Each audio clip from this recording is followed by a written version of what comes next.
Hello, everyone. Thank you for joining me. My name is Caterina Ranieri. I'm an attorney with Harris Beach, and I welcome you to our webinar about artist visas and green cards.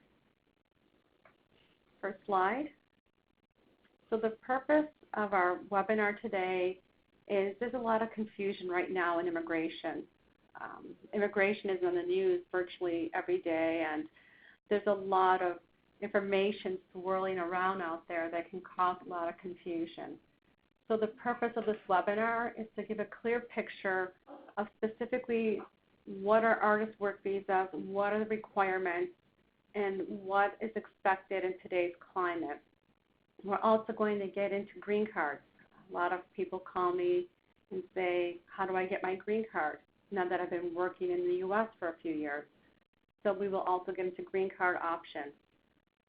And the purpose of this webinar is also to help understand when are sponsors needed and when are they not needed. And I hope by the end of this webinar, we've imparted a sense of calmness in the chaotic world of immigration. Next slide. So who am I? Why am I speaking about this today? My name is Caterina. I've been admitted to practice law since 1991 in New York State. I have worked in the area of immigration and dual citizenship for almost 15 years. My clients who I work with are primarily involved in the arts. I also work with engineers, scientists, professors, and athletes. I am a member of the American Immigration Lawyers Association, which is also known as AILA. AILA is a wonderful organization to be a member of. There are several thousand attorneys in this organization, and we all help each other out when a question comes up for our clients that need an immediate answer to. So the AILA organization is a wonderful organization and tool for me to help you and my clients figure out what do we do in certain situations. In the 15 years, I estimate that the success rate of all the immigration petitions and non-immigrant petitions I filed is about 98%. Next slide. So the overview of this presentation, what are we going to be talking about specifically? Specifically, what is the difference between O1A and O1B classification? I get that question a lot. What is the difference between those two visas? What are the differences, advantages, and disadvantages of the O1A and O1B visas? I get questions about P1 and P3 visas. So we're going to get into what the difference is between a P1 and a P3 visa. Questions we're going to get into today is what kind of green cards are available for artists? How long does it take to get a green card? And how do I decide? Next slide. So what is the purpose of a work visa? The purpose of a work visa is to come to the United States to work temporarily. So if someone wants to come to the U.S., they want to work in the United States, their intention should be to come here and work temporarily. They must have what's called non-immigrant intent, and that is they intend to work in the U.S. And not necessarily live permanently in the U.S., even though there's other questions about that as well, which I'm not going to get into in this webinar. And the purpose of a work visa is sometimes it's difficult for U.S. employers to find U.S. employees who can do the work that the employer needs done. So the employer needs to look outside the U.S. to find that employee who can get the job done that the employer needs done. Next slide. O1 visa. Generally speaking, the O1 visa is specifically reserved for persons with extraordinary ability in their field of work. Extraordinary means demonstrating that the artist has sustained national or international recognition. I highlighted the word or because I want to make it clear that the artist does not need to have hit both national and international recognition. It can be one or the other. You can have national titles and still be considered extraordinary without having competed internationally. Next slide. I want to also give you an overview of O1 statistics, how many O1s are being approved, both as petitions and as visas. So in 2018, The United States, the Citizenship and Immigration Services, the acronym is there for USCIS. That's the service in the United States that processes petitions, decides whether or not you are extraordinary. In 2018, statistics show that 25,201 petitions were received at USCIS. Of that amount, 22,741 were approved, or approximately 90%. Some of those cases were issued RFEs. RFEs is our shorthand way of saying request for evidence. Sometimes when we file petitions, we get what's known as request for evidence, which is the government's way of saying to us, we would love to approve this petition, but we can't because we need more information. So the request for evidence is the government asking for more information. And of those that were issued RFEs, 69.3% were approved. The service centers statistics were not broken down. And what I mean by that is this. We have two service centers in the United States that process O1 petitions. One service center is located in Vermont and the other one in California. So we don't know of those 90% that were approved and the 69.3 RFE cases that were approved, what percentage were approved in California and what percentage were approved in Vermont. So after an approval, if the person's outside the country, they need to apply for a visa. So the fourth bullet there, in 2018, of the 20,830 O1 visa applications processed that's outside the U.S., 16,904 were issued visas. 3,926 were refused visas, and of those 3,926 that were refused, 3,614 were still issued. Either they were waived, they received a waiver, which I'm not going to get into details of a waiver today, or the issues that came up at their interview were overcome. And just to give you an idea about how many visas were issued by all these countries, in 2018, the U.S. Embassy in Russia issued 461 O1 visas. Ukraine issued 150. Spain issued 497. Italy 712. And the United Kingdom issued 2,855 visas. So they just give you a broad idea of the different countries and the number of visas that are being issued for O1. Next slide, please. So what is the difference between an O1A and an O1B? An O1A is extraordinary ability in the field of athletics, business, science, or education. I highlighted the word athletics because a lot of dancers ask whether or not they are athletes for the purposes of a visa. An O1A visa is a higher standard than O1B. You must demonstrate that the athlete has sustained national or international acclaim. The O1B is an extraordinary ability in the field of art or motion pictures. For O1B artists, extraordinary ability means distinction. Distinction means a high level of achievement, substantially above that ordinarily encountered.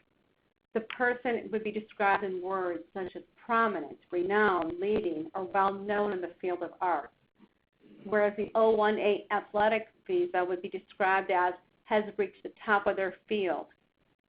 The O1B, we talk about distinction. Distinction is a much easier level to hit than being, meeting the level of top of the field.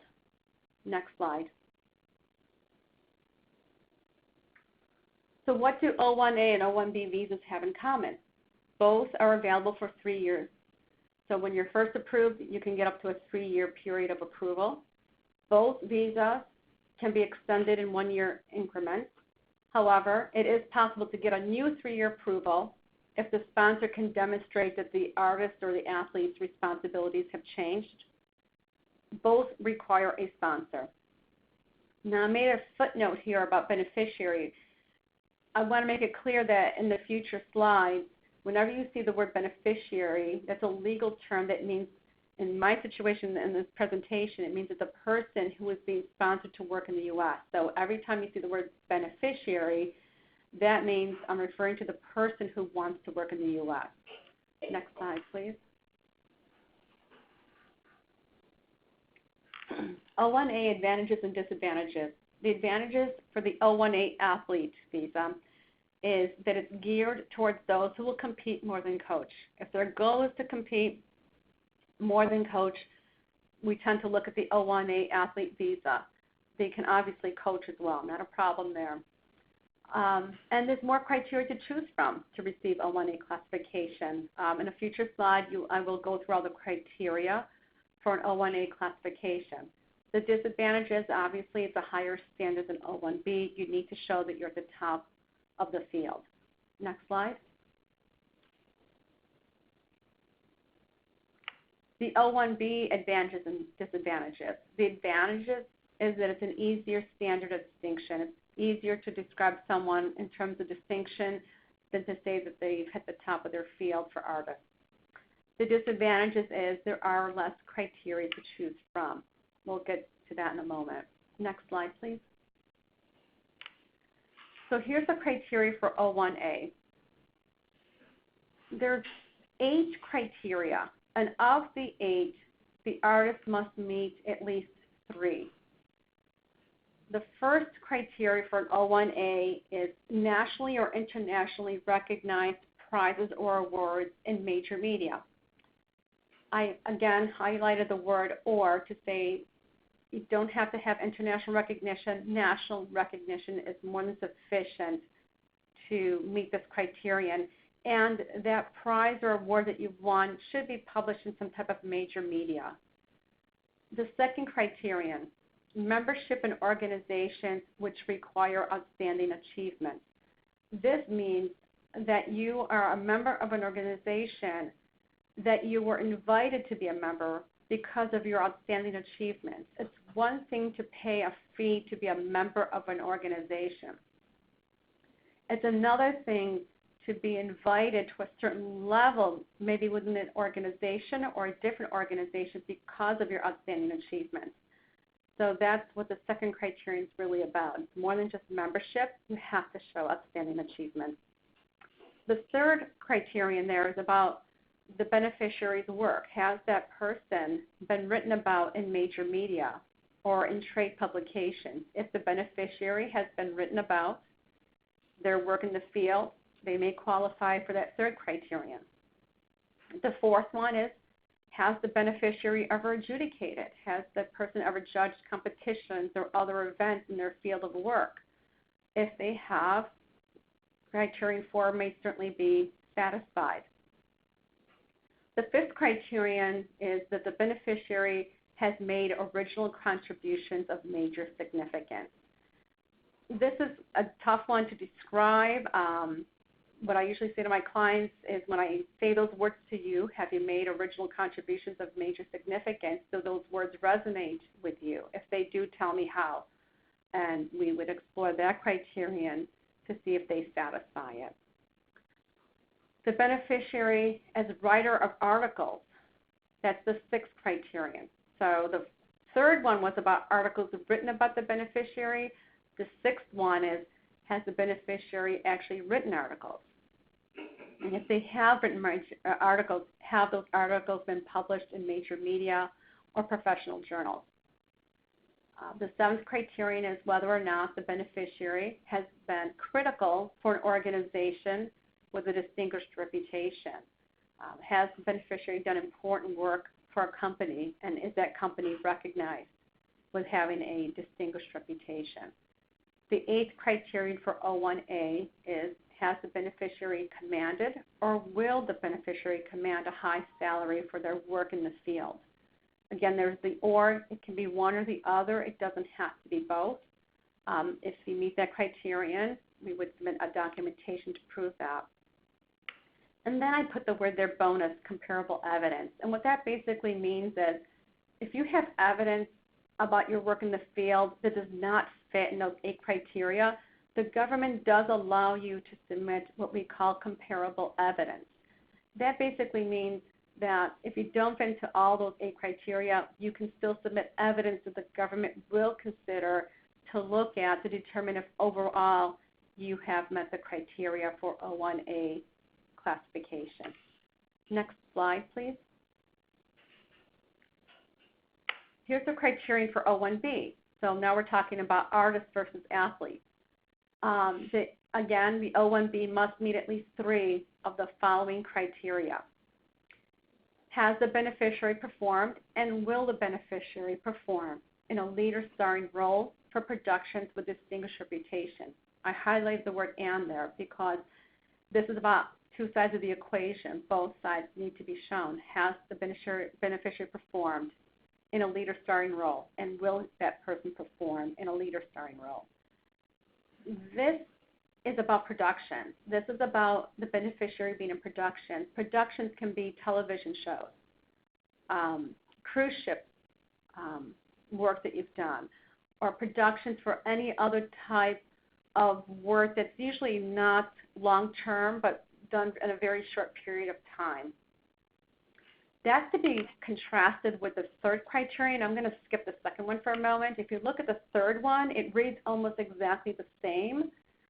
It says the beneficiary has performed and will perform in a lead or critical role for organizations with distinguished reputation. And there again, you have to show both sides. But the difference between 1 and 3 is 1 says lead or starring role, 3 says lead or critical role. 1 says production, 3 says organization. So it's more of a long-term work situation with organization. Has the beneficiary worked at dance club studios in Europe that we can use that as evidence that you've been critical for that particular organization? Or anything else, even cruise line work can also be considered organization depending on the period of time you worked for them. So I just wanted to contrast 1 and 3 because they're almost the same, the languaging. Now I'm going to go back to number 2.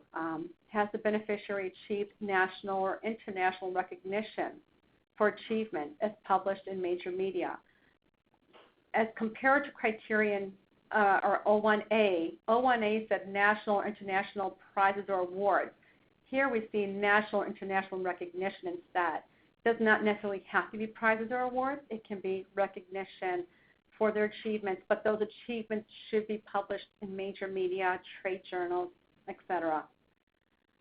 Fourth criterion, beneficiary has a record of acclaimed successes as reported in major media or trade journals. That's that language, and again, major media, acclaimed successes.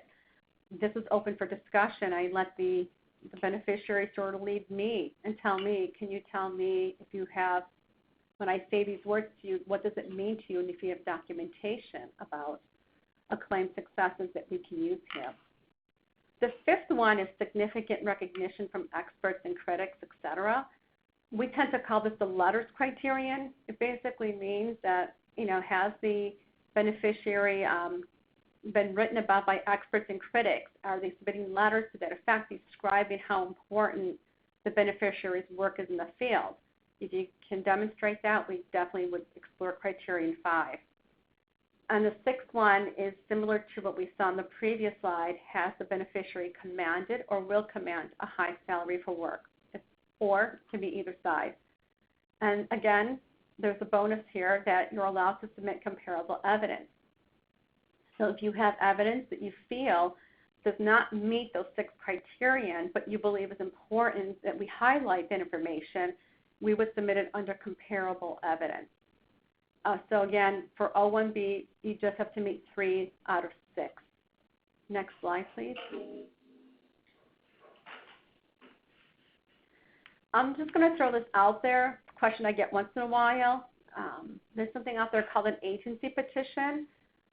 An agency petition allows the beneficiary to work for more than one employer or at more than one location. You can have more than one employer and work at more than one location. That is an option. It takes you out of the traditional employer-employee relationship. It allows for more opportunities that you can say yes to that otherwise you would not be allowed to say yes to when you're in a traditional employer-employee relationship. So we'll go on to the next slide. Thank you.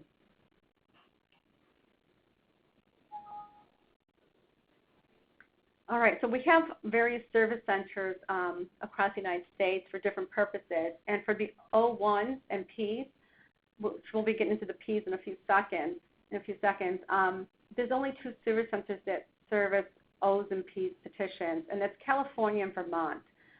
Those are the only two places an O or P petition would go to. I just listed some of the more major states for California Service Center and the Vermont one. So in other words, let's say that the beneficiary is going to be working mostly in the state of Nevada. That's where they're going to find themselves working from. Then Nevada case will be filed in California Service Center. If the person finds themselves working mostly in Pennsylvania, then the Pennsylvania case would be filed at the Vermont Service Center. This is by no means exclusive. I did not list every state. So it's always good to check on the government's website, which is uscis.gov, to determine what state which service center should your case be filed in. Next slide, please. Premium processing. So premium processing is an extra fee that you pay the government to have the case decided within 15 days. Premium processing is available to all O&P cases. The case will be decided within 15 days, and the government's filing fee is $1,410. If you happen to get a request for evidence, we respond to the request for evidence, and once we submit the response, that 15-day clock starts ticking again, so you would get a response to the request for evidence also within 15 days. Next slide. How do you know the person that your company wants to sponsor qualifies for O1? That's probably the biggest question I get. You know, Caterina, does this person qualify for O1? Can we do something here? First thing I always recommend is please provide a detailed resume that goes through the criteria above. I have a template resume I like to use that I send to my clients, and they just fill it out following the criteria so that they can give me the evidence that I need to zero in on to determine if they meet the criteria. So the first thing is provide a detailed resume. Second, what makes a strong case is documentation of work. Letters are not enough.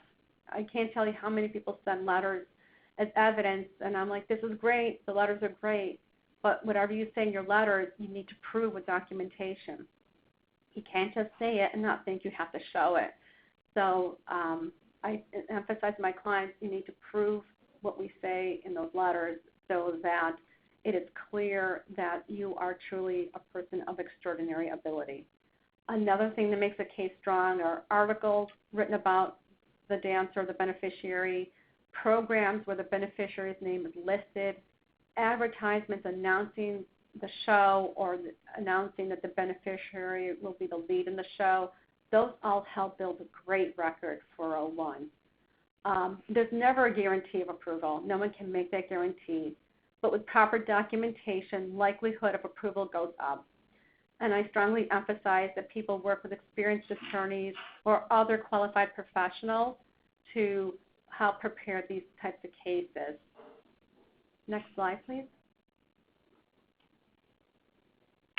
So now I'm going to get into the P1A visa. The P1A visa is for athletes who are coming to the U.S. to perform at specific competitive events.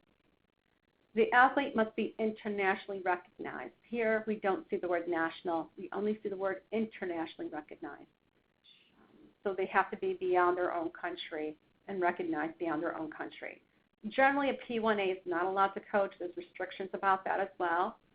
And they must demonstrate that events that they are coming to the United States to compete or perform at require the participation of internationally recognized athletes. Again, there's that word internationally, not nationally. And the visa for a P1A visa is available up to 5 years, assuming that the athlete can show that they have 5 years of events to come to in the U.S. Next slide, please. The P3 visa, this is for culturally unique person. Culturally unique in the situation of the arts, we're talking about folk dancers, salsa, Argentine tango dancers, flamenco dancers, belly dancers, anyone in a specific type of traditional, ethnic, or folk type of art are allowed to apply for a P3 visa. They do require a sponsor. They are allowed to coach within their specific P3 talent, and they will also or should participate in events that further the understanding of their art form. So they should be coming to the U.S. to promote their art form. And the P3 visa is available for no more than 1 year. Let's go on to the next slide, please. So that was the overview of the O's and the P's and about the service centers and the premium processing and what does it take to build a strong case. Now we're going to switch gears. I'm going to go on to the green card. So dancers have been here or artists have been here for a few years. They've been working, and the natural question that comes up is, I love it here. I love the United States. I love working here. I want to stay here. How do I get a green card? So I'm going to touch on 3 employment-based green cards for today's webinar. EB1, EB2, and EB3. EB stands for employment-based. EB1 is for extraordinary ability people, and they must pass something called the Kazarian test, which I'll get to in a moment. The EB2, there are 3 types I'm going to address in this webinar. The first one is called the National Interest Waiver. The second one is called Exceptional Ability Schedule A Group 2, which are available for the arts, science, and business, but not in athletics. And then the Exceptional Ability, if you have an advanced degree, Labor Certification Perm, and then the last one is the EB3 Labor Certification for Skilled Workers. When I'm going through these slides, in a few slides, you're going to notice that I'm actually going to present these to you backwards. I'm going to present EB3 to EB2 to EB1, and there's a reason I'm doing it that way so that you can understand when we get to EB2 National Interest Waiver and Exceptional Ability Schedule A Group 2, you need to understand what an EB3 and what a perm is first before I can talk about those two. Next slide, please. So why is it so difficult to get an employment-based green card? Government's primary interest is to ensure that no U.S. workers are displaced or not given the job for which they otherwise qualify. We're going to talk about something called PERM, P-E-R-M, labor certification, job descriptions. The government wants to make sure that before a job is offered to a person who is not a U.S. worker, considered a U.S. worker, that there is no other U.S. worker who can do the same job, or that this person is so extraordinary it doesn't matter if we have a U.S. worker, that the person has proven that they are extraordinary. And also we have a policy in the United States, it's called Buy American, Hire American. Government is enforcing this policy. I'm on the Hire American side of the equation, that's what I deal with. And the government has instituted this policy in recent years, even in immigration. Next slide, please. Do I need an employer to sponsor me? That's a great question. A lot of people ask me, do I need an employer? Of the ones I listed on that previous slide, only the EB1A, the Extraordinary Ability Green Card, and the EB2, National Interest Waiver, which we'll get into the details in a few minutes, they do not require employer sponsorship. There, the beneficiary can self-petition. The employer can also petition. It can be both, but if the employee wants to do it himself or herself, then the EB1A and the EB2 would be options for that person. All other employment-based green cards do definitely require sponsorship by an employer. Next slide, please. So let's start backwards. We're going to go to the EB3. EB3 are for skilled workers who do not have an advanced degree. PERM stands for Program Electronic Review Management. We just use the acronym PERM to describe the process. A PERM requires that the employer write a job description, and we submit the job description to the U.S. Department of Labor.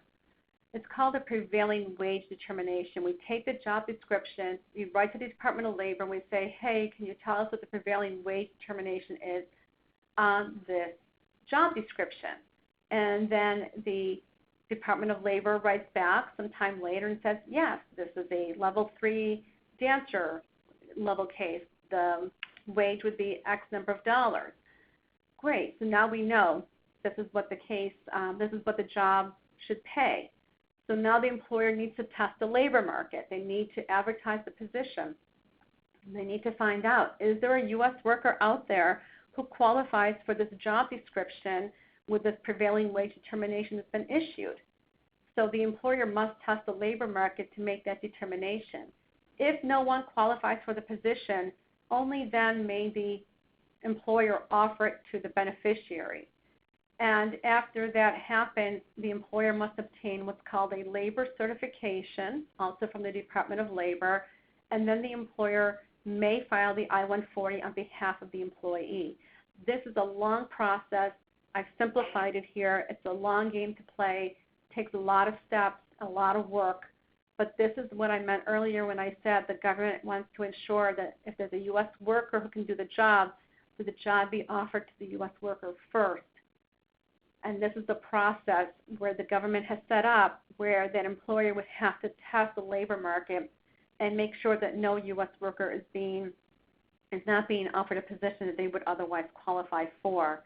And only then can the employer offer that position to someone else. Next slide, please. EB-2 perm, exceptional ability. Now this is only if you have an advanced degree. So the difference between EB-3 and EB-2 is advanced degree. Let's assume the person has an advanced degree who wants the green card. The employer has to do the same thing. They have to write a job description. They have to submit it to the Department of Labor, get a prevailing wage determination. The employer needs to test the labor market, as I explained in the first one. They need to advertise the position. Same thing with the other one. And if the position, if no one is able to, again, fulfill the position, then only then can the employer offer to the beneficiary, get a labor certification, and then file the I-140. The only difference between your EB-2 and EB-3 is that the EB-2 has an advanced degree and the position requires a person with an advanced degree. Next slide, please. So now we're going to get into the other EB-2 categories where you do not need to test the labor market. Having just described to you what I did, what the process are for the perm, we have something called a national interest waiver. Sometimes it is in the United States national interest to waive everything we just talked about, testing the labor market, advertising the position, getting the job description written up. You can waive all that if the government agrees that the work you're going to do in the U.S. is of national interest. And to prove that the work you're doing in the U.S. is of our national interest, you got to meet this three-pronged test. The first one is the beneficiary is seeking to work in an area that has substantial merit and national importance. How important is this person's work to the U.S.? Second, is this person even in a position to advance the proposed endeavors? So you have to show that you are in a position that you can do what you say you can do, and that you are able to execute on that. And the third one is, on balance, it would benefit the U.S. to waive the requirements of a job offer. Therefore, no labor certification would be required. So that whole thing I talked about earlier, EB-3 and EB-2, don't have to do that. So it's because we believe that it would be a benefit for the U.S. to waive all those requirements, to make it easier for the person to stay here in the U.S. and advance their important work. So that's the EB-2 National Interest Waiver. Next slide, please. The next one I want to talk about is the EB-2 Schedule A Group 2. This is a new, unique area. It's been around, but it's new in terms of more people are using it. This one does require an employer to sponsor. It's reserved for those who work in the arts, sciences, and businesses. It's not available for people who are in athletics. So Schedule A Group 2 can be for the arts, science, and business. It does require getting a prevailing wage determination. It does require us writing to the Department of Labor, submitting the job description, and waiting for that job description to be evaluated and a prevailing wage determination to come to the employer. What it does not require is a labor certification. There's no testing the labor market. There's no advertising. There's no labor certification process. That part is removed from this process of EB-2 Schedule A Group 2. Next slide, please. So how do you prove if you're an EB2 Schedule A Group 2 person? Required documentation. You have to show that you've been internationally recognized for your work in the field. Notice that the word national is not used here. National work is not enough. You have to show international recognition for your work. You have to show that in the past year that your work in the U.S. did require somebody of exceptional ability. And you have to show that in the future your work will require someone of exceptional ability. And you have to meet criteria. And luckily for the EB2, it's only 2, as opposed to the O1, there's 3. Here you only have to meet 2 of 7 criteria. The first criteria is that you're recipient of internationally recognized prizes or awards. Again, national is not significant or relevant to this category. It must be internationally recognized prizes or awards. You have to show membership, which require outstanding achievements of its members. Same thing as I mentioned with the O1A, and you're going to see it for the EB1. The membership can't just be about paying a fee. It's to show that you were invited because you are outstanding, and that the members are outstanding as well. The articles written about you. If there are articles written about you, we can use that in the EB2 classification here. If you have judged other people's work in the same field that you work in, we can use that documentation here. If you've made original contributions of major significance, again, I read that to my clients and I say, does this mean something to you? If you believe it does, we'll work with it. That's another criterion here. Has the beneficiary been the writer of articles that have international circulation? Is the beneficiary's work on display at artistic exhibitions and showcases in more than one country? Again, here we're showing international successes, not national. So you have to show international recognition, international circulation, and that your work has been on display in more than one country. Another thing here is no comparable evidence is allowed in the criteria and the regulation for EB2 Schedule A Group 2. So you're really working within these 7 criteria, and of those 7, you've got to meet at least 2. Next slide, please.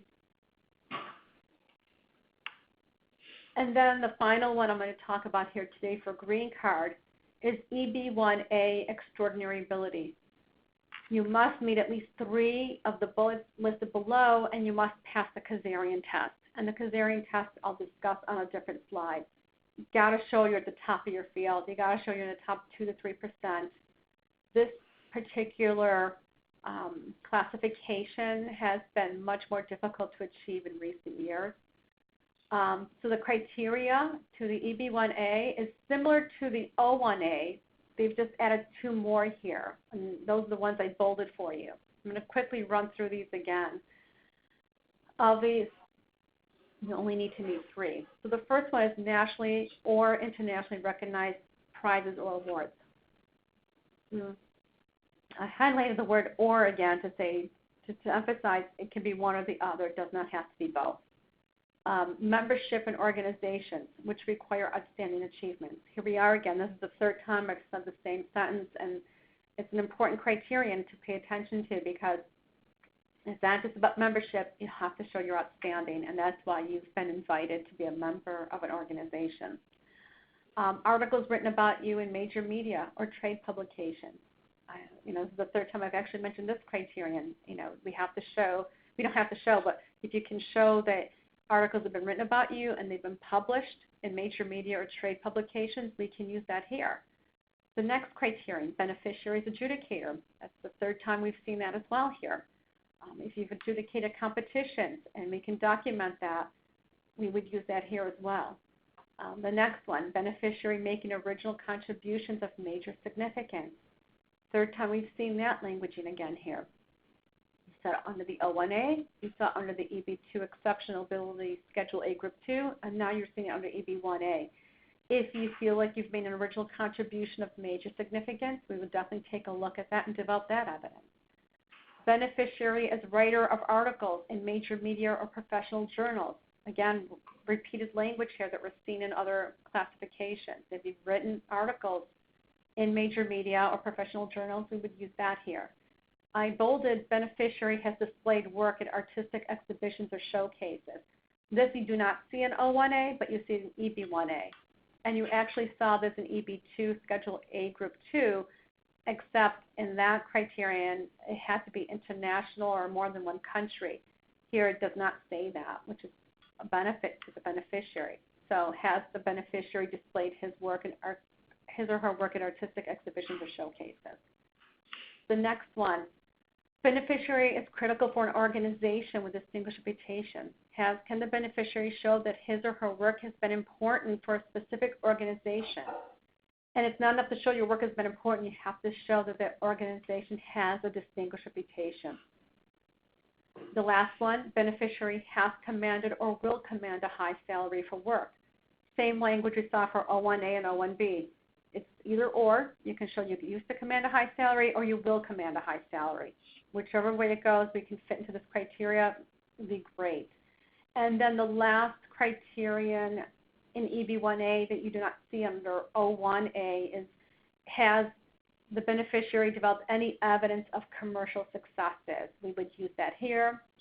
Nice thing about EB1A that you do not see under EB2 Schedule A Group 2, you can use comparable evidence. So if you have evidence that does not readily fit those 10 criteria, we can develop that evidence as comparable and submit that to the government as well. So this is your overview of the EB1A classification for green card. Next slide, please.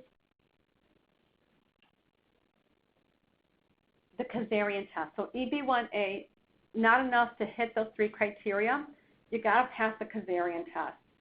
Kazarian is the name of a case that the courts decided about 7 or 8 years ago.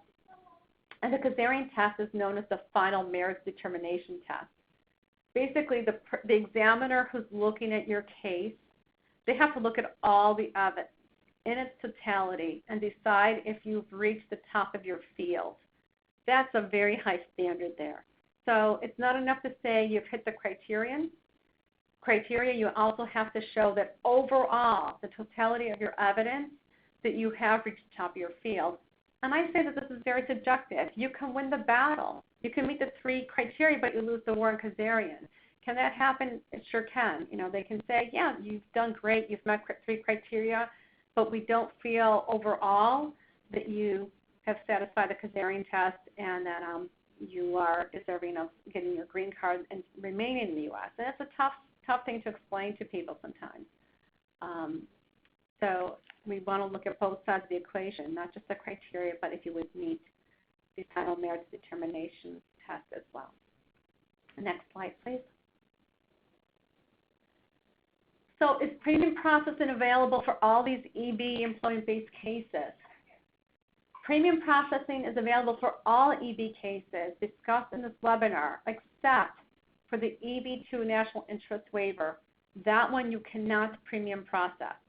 Government filing fee is the same. It is $1,410. Government has 15 days to respond. Again, if you get a request for evidence for any of those EB2 categories, we submit the information on the request for evidence, and once we submit it, that 15-day clock starts ticking again. Next slide, please. So what happens if my I-140 is approved? Let's say the EB2 category you picked is approved. What's next? Well, the I-140 that's approved says, yes, you are allowed to go to the next phase, which is to apply for your green card. So there's really a 2-phase test going on here. First, you have to show you're either extraordinary or that you've passed the PERM qualification or that you are exceptional or that you are qualified for a national interest waiver. Once the government agrees with that, you go into phase 2. And phase 2 is about getting the green card, actually applying for it. So once the underlying EB application is approved, you can then file for adjustment of status for green card. If the person who's approved is married, and if that person has unmarried children under the age of 21 years, that person can also apply for their spouse and their children who are under 21 and unmarried.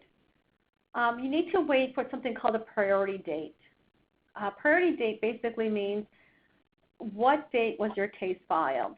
Let's say it was August 1st. If your case was filed August 1st, that's your priority date. And I'm talking about the filing of your EB1 case. August 1st becomes your priority date, and it stays that way. And if your priority date is current, then you can file for adjustment of status. And how do you find out if your priority date is current? You can check the Visa Bulletin for more information. So if you just Google Department of State Visa Bulletin, you'll find the Visa Bulletin, and it will tell you if your EB1, EB2, or EB3 preferences categories, if they are current or if you have to wait for your priority date to become current. Too much detail to get into the purpose of this webinar, but at least go check out the Visa Bulletin to learn more about priority dates. Next slide, please. It's so confusing. Which EB should we choose? That's another question. How do I decide which one do we go for? So the availability of EB green cards are always shifting. Some years the EB1 is current and you can go for your green card right away. Some years, like right now, the EB1 is not current. So people look at EB2 and EB3. So you always want to know which green card category is current. If it's not current, you may want to strategize based on that. So the timing for the green card must be a part of the decision-making process. If your underlying status, for example, is O1, do you have time to file the EB1, wait for the approval, file for the adjustment of status, and get your green card? Or is your underlying O1 status going to expire? If it's going to expire during this period of time, looking at the fourth bullet, you have to consider filing an extension, to keep your underlying status intact while the green card process is moving along. How long does it take to get a case approved depends on which EB category you filed under. And times for, even if it is current, times for adjustment of status, green cards seem to have taken longer and longer in the past couple of years. So it's all about timing. We don't know how long it takes the green card at this point. It can take several months to a year to more. It depends on which EB category you chose and which one you were approved under. And again, we recommend that you work with competent attorneys and other qualified professionals who have years of experience and high success rates in these areas to understand which EB category you should choose.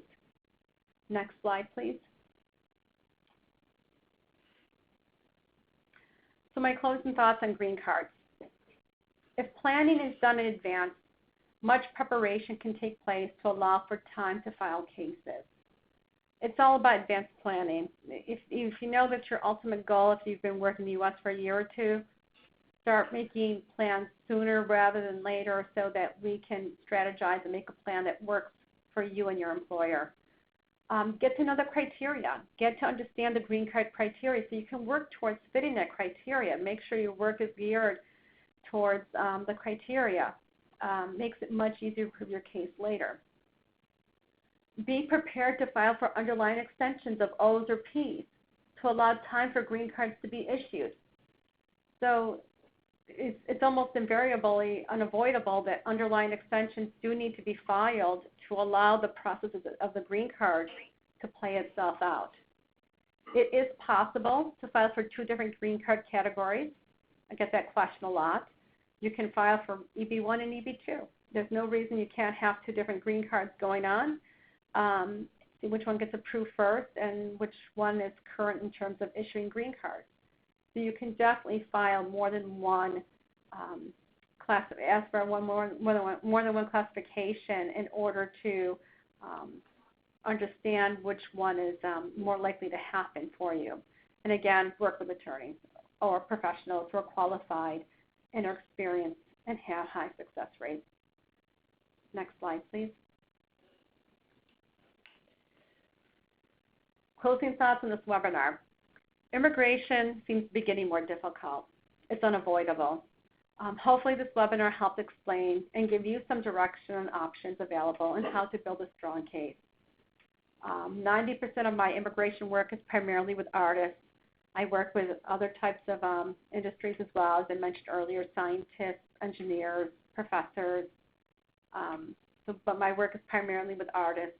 As a member of AILA, the American Immigration Lawyers Association that I mentioned earlier, I'm aware of any new trends or concerns. We are part of a very tight group of attorneys who support each other and alert each other when we see a new trend on the horizon that we need to let our clients know about.